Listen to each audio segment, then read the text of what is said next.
citra Salatiga sebagai kota Kristen itu misalnya ya, itu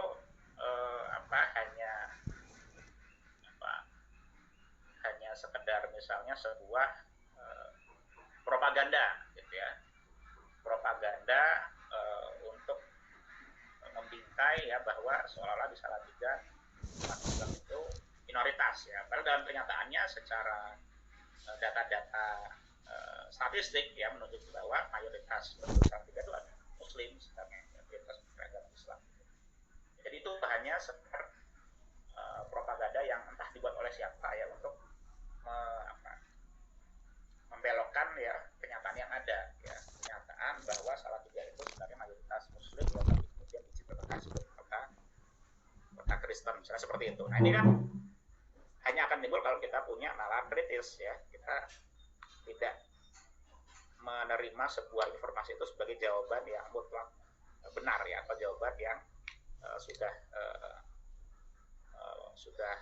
bisa menjawab ya semua kepenasaran kita tentang suatu hal atau suatu permasalahan. Nah, dari adanya nalar kritis ini yang akan mendorong kita bisa menemukan ide untuk membuat sebuah penelitian atau penulisan sejarah. Seperti itu. Kan sebenarnya yang namanya penelitian ilmiah itu ya, penelitian ilmiah dalam bidang ilmu apapun termasuk sejarah itu adalah kita membuat pertanyaan ya, membuat sebuah pertanyaan ya yang kemudian akan kita coba jawab dengan penelitian kita lakukan seperti itu.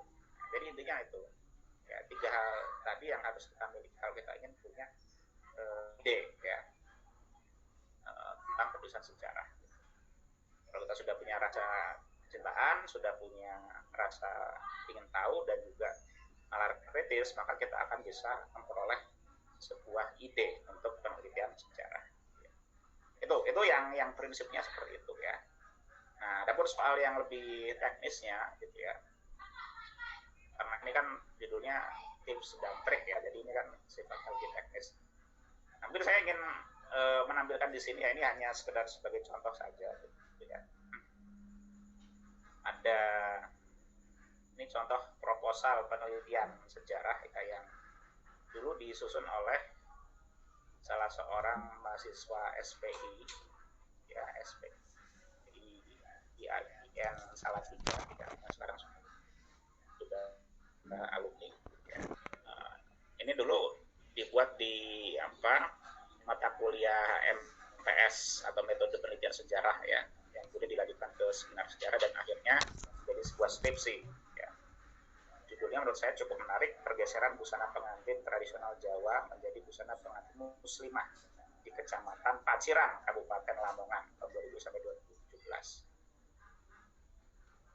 Ya, kalau di sini tulisannya penelitian kolaborasi ya, tapi ini sebenarnya hasil kerja mahasiswa ya, mahasiswa SPI pada waktu itu. Ya, ini kalau kita lihat saja ya dari judulnya ya, ini kan sebenarnya berangkat dari sebuah fenomena ya, atau sebuah fakta yang bisa diamati gitu kan di lingkungan tempat tinggal ya, tempat tinggal si penulis ya. Kebetulan penulisnya ini memang dari daerah Lamongan, Jawa Timur ya. Dia melihat bahwa ada sebuah pergeseran ya dalam busana pengantin di daerahnya ya. Kalau dulu busana pengantin itu mengenakan busana adat Jawa ya, ada kalau yang perempuan pakai kebaya, dia harus pakai sanggul. Terus kalau yang laki-laki ya pakai beskap seperti itu ya. Ada beberapa varian ya sebenarnya baju pengantin adat Jawa itu kan ada Solo, ada Jogja ya, dan juga ada adat Jawa Timuran sendiri itu juga beda lagi gitu ya. Nah, itu macam-macam. Nah, tapi kemudian seiring berjalannya tahun, nah ini busana pengantin itu mulai bergeser ya modelnya. Kalau sebelumnya itu busana adat Jawa, kemudian bergeser menjadi busana Muslim ya, atau busana yang diidentikan sebagai pakaian khas Muslim gitu ya. Kalau yang laki-laki ya berpeci gitu ya, sementara yang perempuan mengenakan hijab gitu. Nah ini sebuah fenomena yang terjadi di daerah Paciran, Lamongan sekitar tahun 2000 sampai 2017. Ini kan sebenarnya sebuah tema yang sederhana ya, tema yang bisa ditemukan sehari-hari. Ya. Jadi si penulis ini punya rasa penasaran, ya, kenapa kok ada perubahan dari yang dulunya mayoritas itu mengenakan busana adat Jawa, kemudian bergeser menjadi busana Muslim, ya, akhirnya jadilah sebuah ide tulisan sejarah ya yang dituangkan dalam bentuk proposal dan akhirnya nanti menjadi sebuah laporan penelitian sejarah ya dalam hal ini yaitu skripsi. Itu ya. Nah, jadi langkah pertama ya, kalau kita bicara apa sih tips ya, trik dan pendapatan ide penulis sejarah, ya coba tidak perlu jauh-jauh dulu ya. Yang paling mudah coba amati fenomena yang ada di sekitar kita ya. Itu yang paling gampang, yang paling mudah.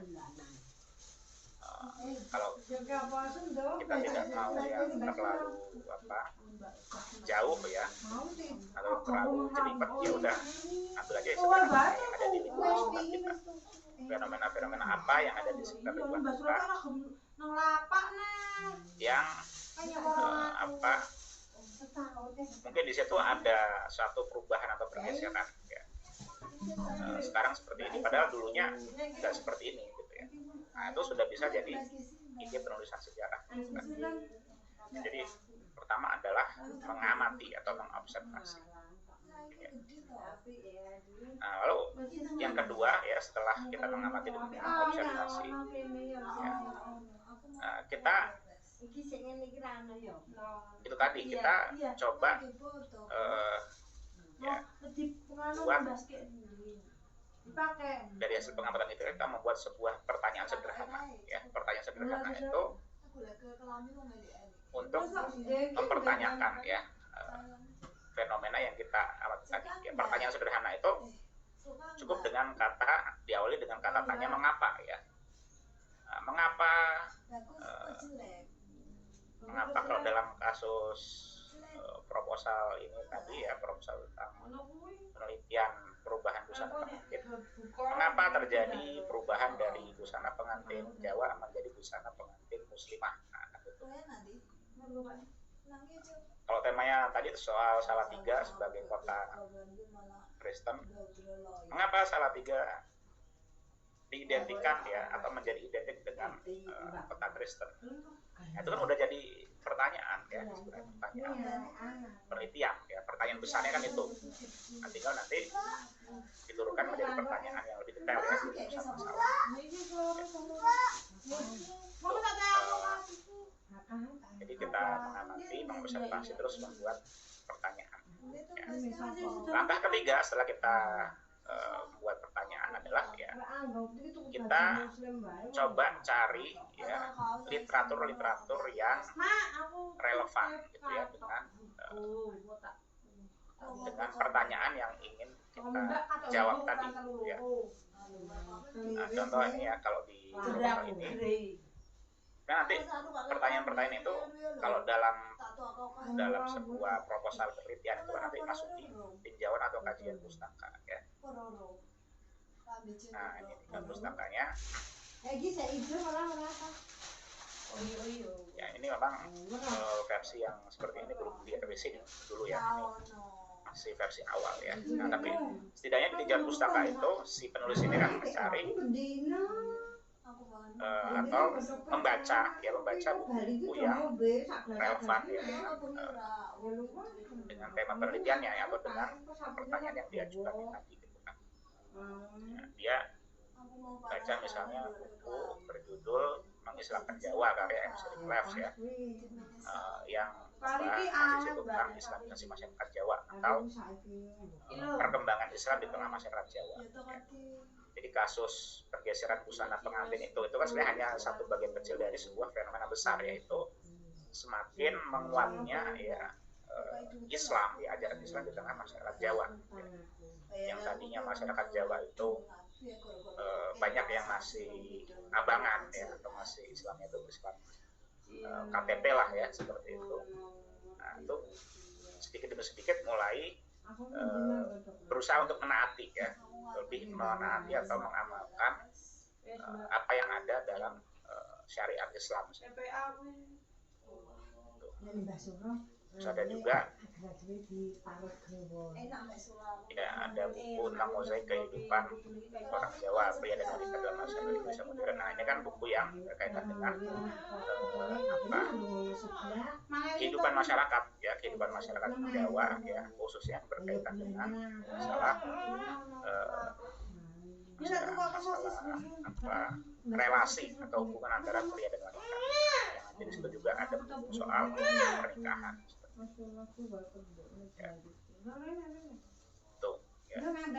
Ya, nanti silakan dicari ya literatur yang terkait dengan tema-tema kalian ya. Nah setelah itu ya nanti dari tema-tema itu ya, nah kalian bisa buat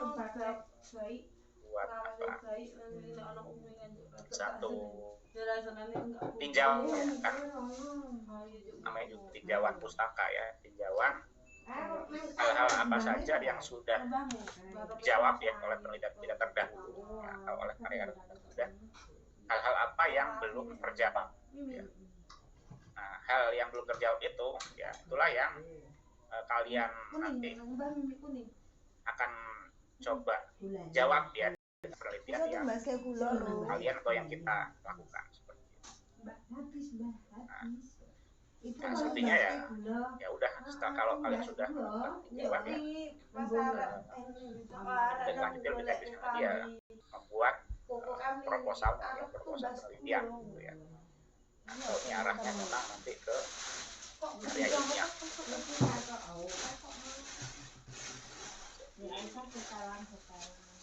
Ya itu mungkin itu dulu ya, mungkin dari saya tidak perlu panjang lebar dulu ya, karena ini hanya sekedar sharing saja ya. Nanti mungkin dari rekan-rekan peserta juga boleh bertanya ya, bertanya seluas-luasnya untuk diskusikan ya, kesulitan-kesulitan apa ya, atau tantangan-tantangan apa, hambatan apa yang dialami ketika mau menulis tentang sejarah ya. Nanti biasanya akan sebaliknya adalah 3 poin yang pertama tadi ya, yang menjadi prinsipnya ya, soal ya, kecintaan terhadap ilmu. Terus yang kedua rasa ingin tahu, dan yang ketiga adalah nalar kritis ya. Itu dulu yang sebenarnya harus dimiliki sebelum kita melakukan penulisan sejarah. Kalau hal teknis itu bisa sambil jalan ya sebenarnya, dan seiring kita ya semakin sering melakukan penelitian, terus akan terasa dengan sendirinya. Nah ini kalau yang rekan-rekan di sini yang mahasiswa sejarah ya, itu sebenarnya memang baru tahap pelatihan ya, tahap pelatihan untuk menjadi seorang sejarawan ya, seorang peneliti atau penulis sejarah. Nah, kalau ingin ilmunya itu terpakai ya, maka nanti kalaupun teman-teman ya rekan-rekan di sini sudah lulus kuliah ya dari prodi sejarah, ya teruskan ya aktivitas menulis sejarah, meneliti sejarah itu ya diteruskan saja ya, terlepas apapun profesi kalian ya. Jadi saya selalu mengatakan ya, sejarawan itu bukan profesi ya, sejarawan itu adalah sebuah keahlian ya, keahlian ilmu pengetahuan ya, yang artinya seorang sejarawan itu adalah peneliti dan penulis sejarah. Nah ini bisa dilakukan oleh orang dengan berbagai latar belakang profesi ya. Ada sejarawan yang pekerjaan sehari-harinya itu ya memang di dunia akademik ya, dosen ya, peneliti, tapi ada juga yang tidak di dunia akademik gitu kan. Misalnya ada sejarawan yang pekerjaan sehari-harinya itu tentara gitu, ada yang pekerjaan sehari-harinya wira swasta ya, pengusaha ya, pebisnis, ada juga yang seperti itu. Ada juga yang pekerjaannya guru ya, kalau guru ya itu memang masih bersentuhan dengan dunia keilmuan ya. Tapi ada juga yang misalnya pekerjaannya itu ya tadi pedagang ya, wira swasta ya, atau mungkin juga ibu rumah tangga ya. bisa gitu ya. Artinya sejarawan itu tidak dibatasi oleh satu profesi tertentu. Ya. Nah, tapi kalau memang kita betul-betul cinta dengan ilmu sejarah gitu ya, apapun profesi yang kita jalani, kita masih tetap akan berusaha supaya ilmu sejarah yang kita geluti itu tidak hilang gitu ya. Ya mungkin itu dulu ya dari saya, nanti silakan dilanjutkan ya, dengan diskusi ya. Saya kembalikan ke Ya, terima kasih Pak Adif atas materinya. Jadi ada 3 hal yang perlu dimiliki oleh para mahasiswa untuk menulis sejarah, untuk agar dapat ide mau menulis apa sih saya itu. Nah, itu. Tadi menarik sekali, ternyata ada perkembangan tentang busana muslim yang mengalami dinamika gaya gitu ya di Lamongan. Nah, saya rasa ini banyak sekali mahasiswa dari daerah yang dapat mengangkat lokal wisdom sejarahnya sehingga bisa mengenalkan kepada dunia bahwa sejarah di Indonesia itu banyak sekali, tidak hanya sejarah bertaraf nasional saja. Nah, mungkin dari para peserta silahkan untuk bertanya, sebutkan nama dan dari mana. Monggo, ada yang ingin bertanya?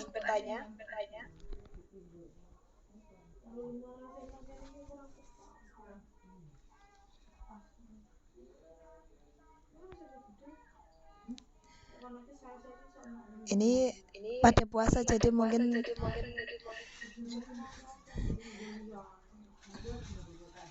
silakan kalau ada yang bertanya. Silakan yang ingin bertanya, nanti jangan ketika disuruh menulis sejarah baru bertanya. Nah, mungkin ini kesempatan kalian untuk bisa menggali ide. Mungkin kalian sudah punya judul atau gambaran yang masih abstrak, bisa untuk ditanyakan di sini biar nanti bisa diulas oleh Pak Adif.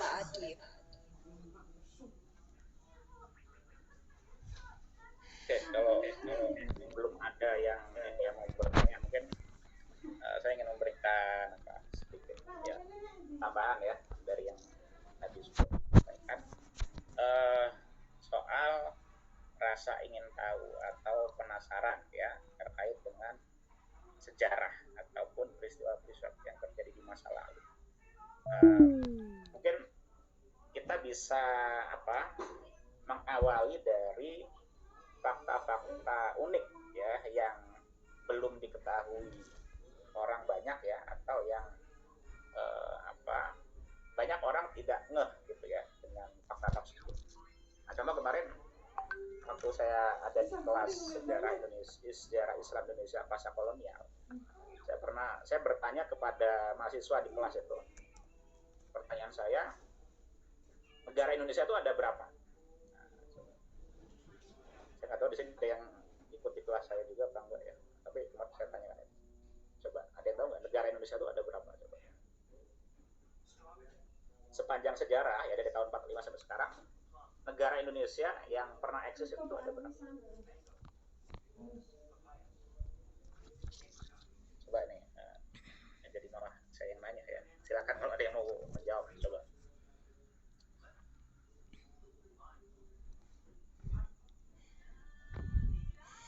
Ayo, siapa yang tahu? Nanti dapat door prize dari saya. Buku nanti kita kasih buku 1.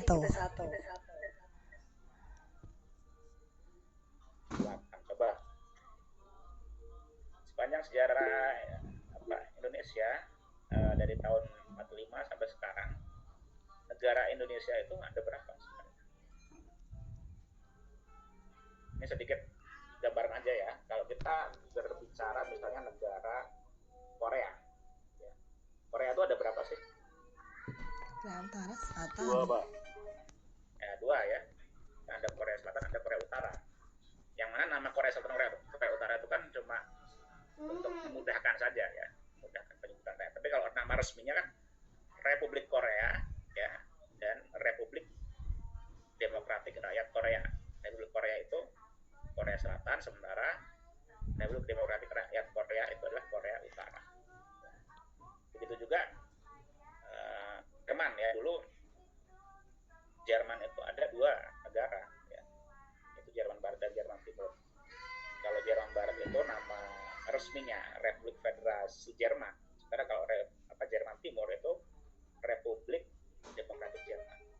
Nah, itu gambarannya ya. Nah, Indonesia itu ada berapa negara? Pernah ada berapa negara? Pak izin menjawab, Pak. Nah, coba silakan apa? Ini setahu saya, Pak.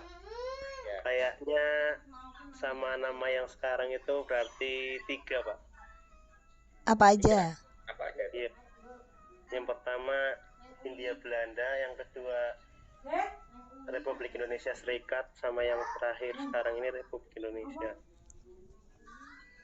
Kalau Maaf, salah, Pak.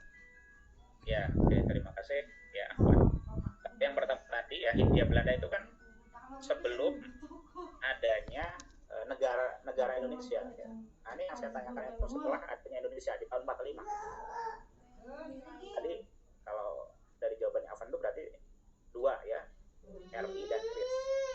Nah, itu sudah hampir betul ya, tapi masih kurang gitu. Coba yang lain aja ya. Mbak Ais kenapa toh wis Menjawab ya. dituru-turu? Kalau yang mau jawab silakan. Alah. Tuyule njaluk apa iki? Mbok nyuwun.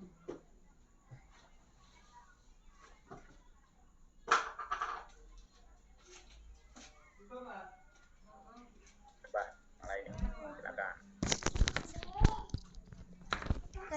Karo ibu. Mungkin satu lagi NII, Pak. Oh ya, oke. Siapa? Rasyad ya. Oke. Jadi apa aja itu? Ada berapa negara Indonesia? RIS, NII, sama RI. Apa tak mau? Oke, berarti ada 3. Iya, Pak. Ya. Oke, hampir betul ya. Mhm. Tapi masih kurang. Ada lagi. Nah, itu udah ada clue. Silakan dilengkapi. Jadi tadi yang sudah disebutkan ya, ada RI, ada RIS, ada NII. NKRI bukan sih, Pak? NKRI itu ya RI sama. Sama ini, Pak, Republik Indonesia Timur. Kalau Indonesia Timur itu bagian dari RIS ya. Nah, yang saya maksud itu ya negara yang memang mengklaim keseluruhan wilayah Indonesia. Ada yang tahu? Nah, oke, kalau nggak ada yang tahu ya. Jadi sebenarnya sepanjang sejarah dari tahun 45 sampai sekarang, negara Indonesia itu ada 5 ya, yang pernah ada ya. Pertama RI ya, yang kedua ini berdasarkan urutan berdirinya ya. RI, yang kedua adalah NII ya, Negara Islam Indonesia. Terus yang ketiga itu adalah RIS. Lalu yang keempat sebelumnya ada juga Soviet Republik Indonesia. Soviet Republik Indonesia itu adalah negara sosialis ya, atau Marxis komunis yang diproklamirkan oleh Musa Madiun tahun 1945. Di RI, kemudian Soviet Republik Indonesia, kemudian NII, RIS, dan satu lagi. Ini saya kira ini banyak yang nggak tahu ya. Ada yang namanya Republik Persatuan Indonesia atau RPI. Nah, RPI ini adalah satu negara yang diproklamirkan oleh Kahar Muzakar di Sulawesi ya. Yang itu merupakan gabungan dari DITII atau NII di Sulawesi ya, di bawah pimpinan Kahar Muzakar sendiri, dengan Permesta, gerakan Permesta yang ada di Sulawesi Utara. Itu sekitar tahun 60-an ya, 60-an awal atau 20-an akhir. Seperti itu. Jadi sebenarnya ada 5 negara ya di Indonesia yang pernah eksis ya. Meskipun yang sampai sekarang masih eksis ya tinggal RI ya. Sebenarnya yang lainnya ya sudah tinggal sejarah gitu kan. Nah, ini adalah fakta yang banyak orang tidak ngeh gitu kan. Fakta-fakta yang orang tidak banyak tahu yang sebenarnya kalau bagi orang yang penasaran ya, ini sebenarnya kan bisa memancing untuk mengulik ya, atau mengeksplor lebih lanjut dari hal tersebut ya. Ya kan bisa timbul pertanyaan ya, kalau gitu berarti apa yang dinamakan tadi misalnya RPI atau Soviet Republik Indonesia atau NII, berarti itu bisa dikatakan sebuah negara dong. Apakah betul memang entitas-entitas yang disebutkan tadi ya itu memang sudah layak atau sudah bisa disebut sebagai negara gitu. Nah ini kan bisa mendorong sebuah penelitian. Apakah betul ya NII itu adalah sebuah negara yang real? Apakah RPI Republik Indonesia itu adalah sebuah negara? Nah ini contoh bagaimana dari fakta-fakta yang tidak banyak orang tahu itu bisa dieksplor menjadi sebuah penelitian sejarah ya. Itu tadi baru pada skala yang makro, yang besar ya, yang lingkupnya nasional ya, dan itu menyangkut sejarah politik ya. Belum lagi kalau kita mencoba hal-hal yang lebih mikro ya, hal-hal yang lebih kecil ya, hal-hal yang lebih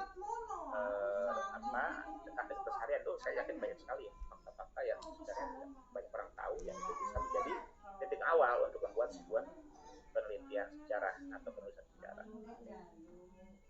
Tuh, jadi ya banyak sebenarnya ya. Yang pentingnya tadi ya, kalau kita memang cinta dengan ilmu sejarah ya, pasti akan timbul rasa penasaran ya, untuk menggali lebih jauh tentang sejarah itu. Kenapa misalnya?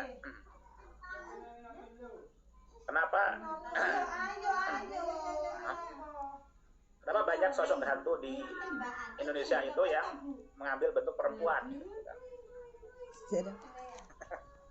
Ada kuntilanak, ada wewe gombel gitu ya. Itu sebenarnya bisa teliti sejarahnya. Itu malah justru ditulis oleh sejarawan asing ya Pak Adif ya. Ya, betul. Malah itu antropologi ya, ahli antropologi ya. Setahu saya ada yang menulis tentang sejarah hantu ya. Hantu kuntilanak, sejarah kuntilanak ya. Ada yang teliti sampai ke situ ya, kepikiran gitu ya. Memang kalau orang-orang luar ya, di barat itu idenya ya udah di luar nalar ya, di luar nurul. Jangan habis pikir ya. Ya karena apa ya? Karena tadi itu ya, mereka memang cinta ilmu pengetahuan dan mereka punya rasa ingin tahu yang tinggi dan punya nalar kritis. Nah ini yang kita masih kekurangan di situ. Ya, itu ya. Terus juga mungkin kalau kita ingin melakukan penelitian sejarah, kita bisa mengawali dari identitas.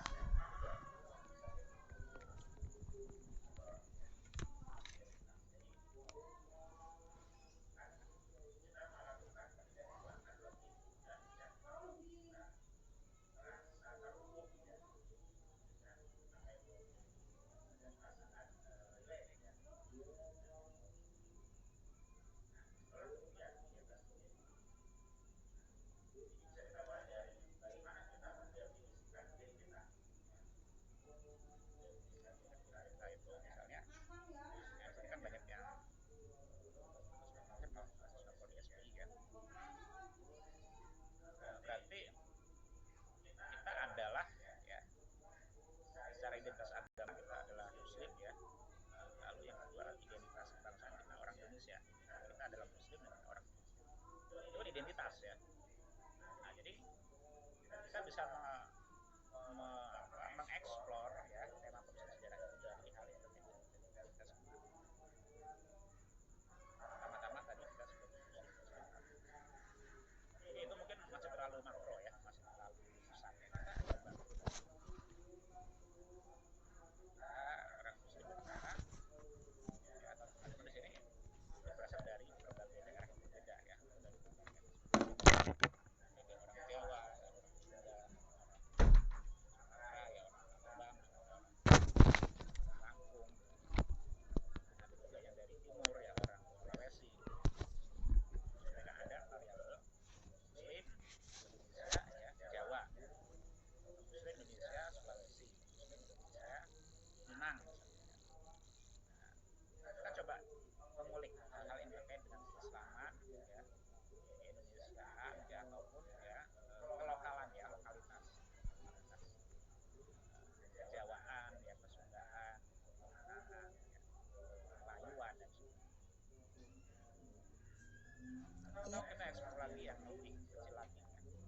tinggal kita misalnya, kita ada di mana, kita berasal dari mana nih, dari Jawa Barat atau dari spesifiknya lagi dari Cimahi, kemudian ada dari Magelang, ada Ya,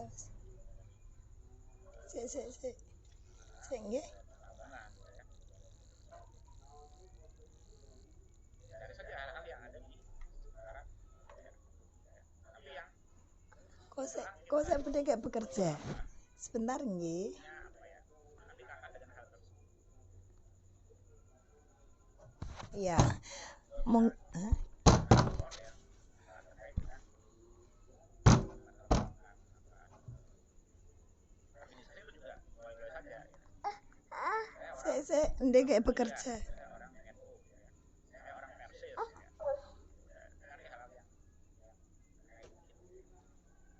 Nah, kalau kalian sudah ada satu ikatan batin ya, atau keterikatan secara emosional itu biasanya malah lebih Kosek ngono ndek wis rampung. meskipun nanti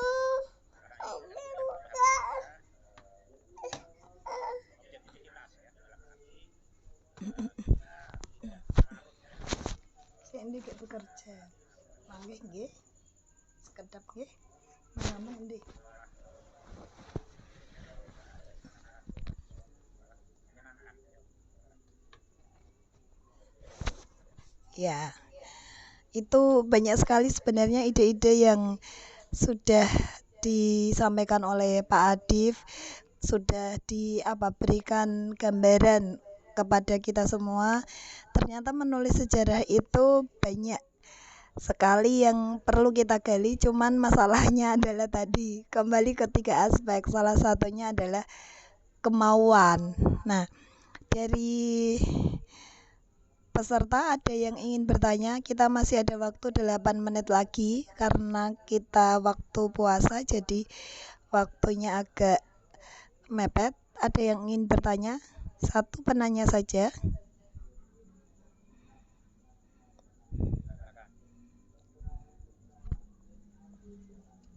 Saya ingin bertanya.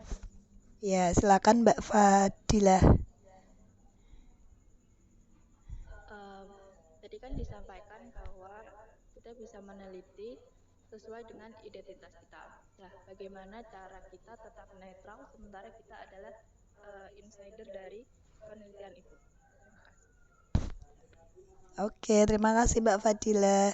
Jadi ditanya tentang objektivitas sebagai seorang penulis ini Pak Adif. Monggo Pak Adif. Nah,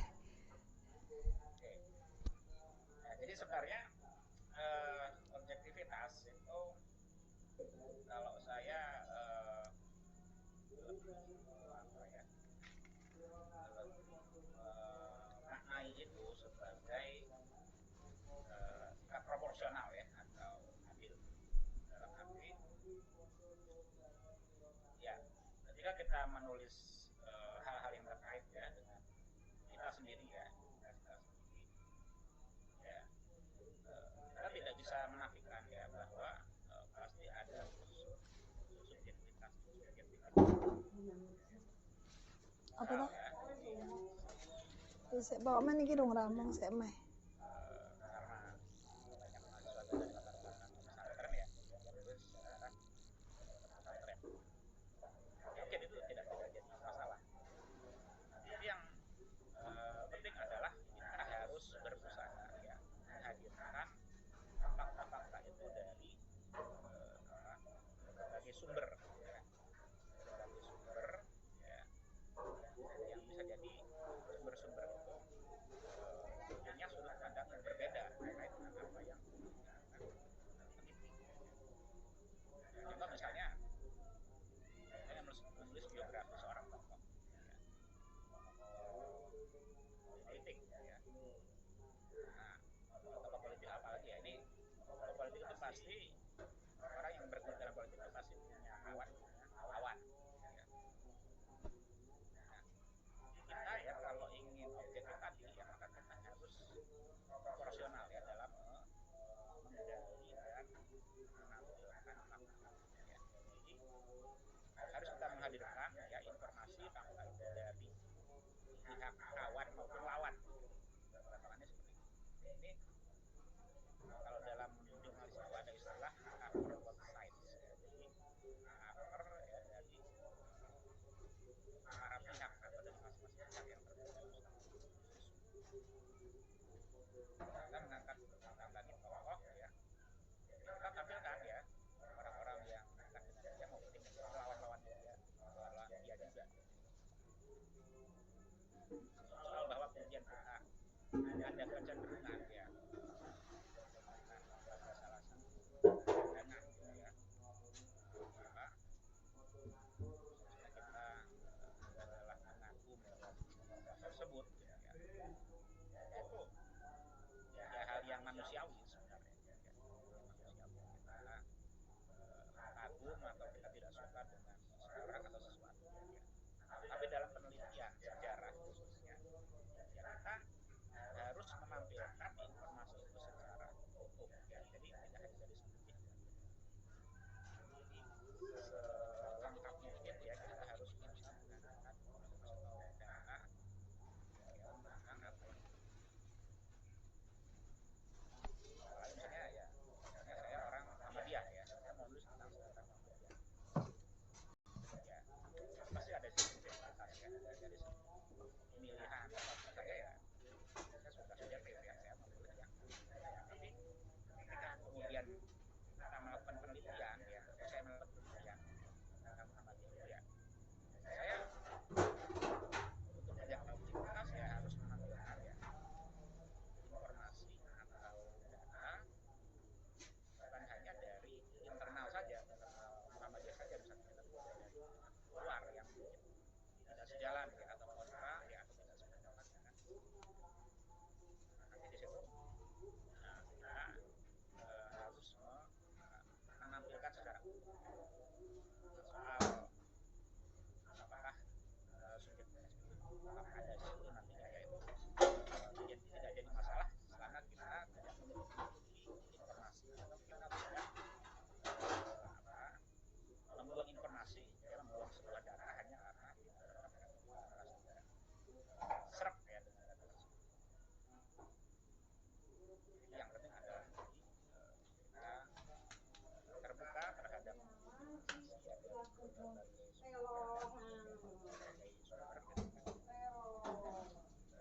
supaya kita hadirkan ya secara proporsional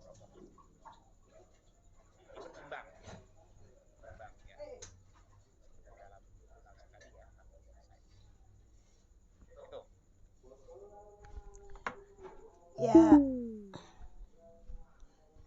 ya itu berarti kita harus menghadirkan dari dua sisi sumber, baik itu sumber yang kita angkat, artinya ada dua informasi ya, tidak hanya sepihak saja yang dijadikan data dalam penulisan sejarah, baik itu sumber lisan maupun sumber tertulis.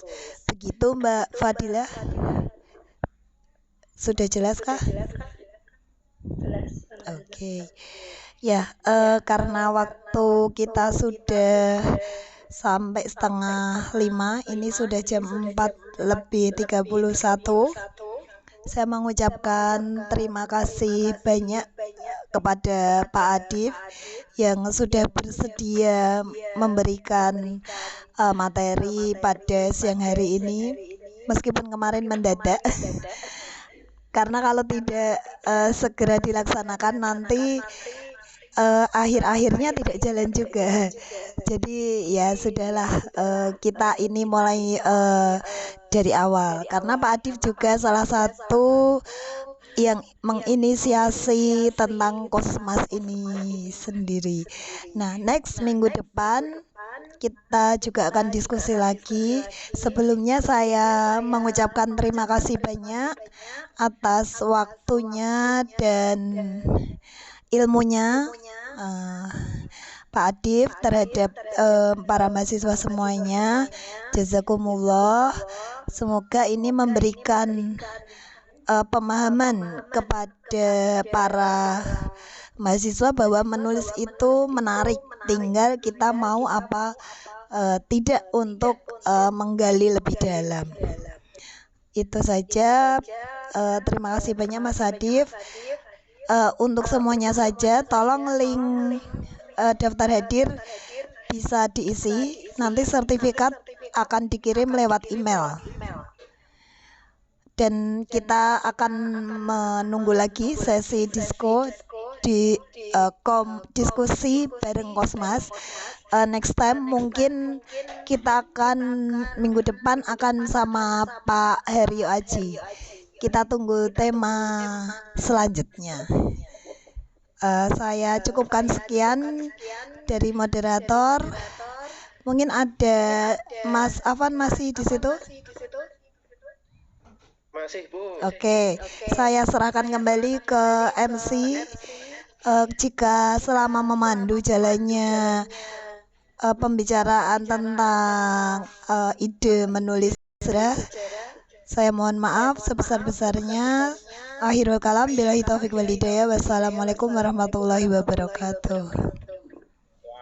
Waalaikumsalam warahmatullahi wabarakatuh. Terima kasih, Bu. Iya. Monggo Mas Afan ditutup. Oh, tadi Mas Aldi, Bu, bukan saya, Bu. Oh, bukan ya. Oh iya, sorry. Mas Aldi ya, Mas Aldi masih on nggak? Masih, Bu. Oke, silakan Mas Aldi selaku MC kegiatan ini.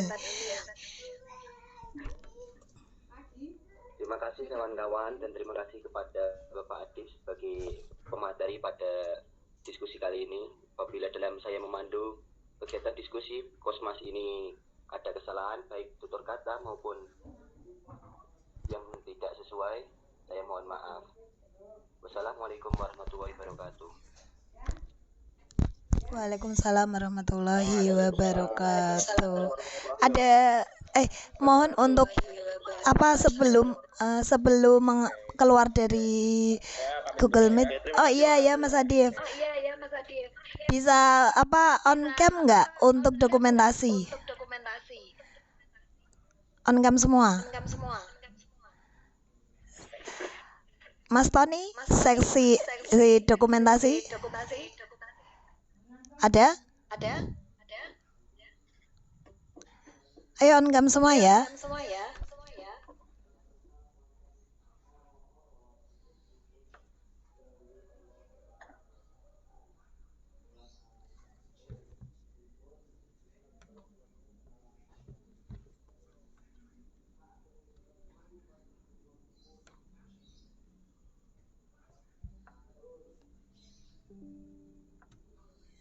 Salat selanjutnya benar. Oke. Terima kasih semuanya. Selamat menjalankan ibadah puasa dan hampir buka ya. Selamat berbuka puasa. Ya, see you next time. Assalamualaikum. Terima kasih, Pak Bu.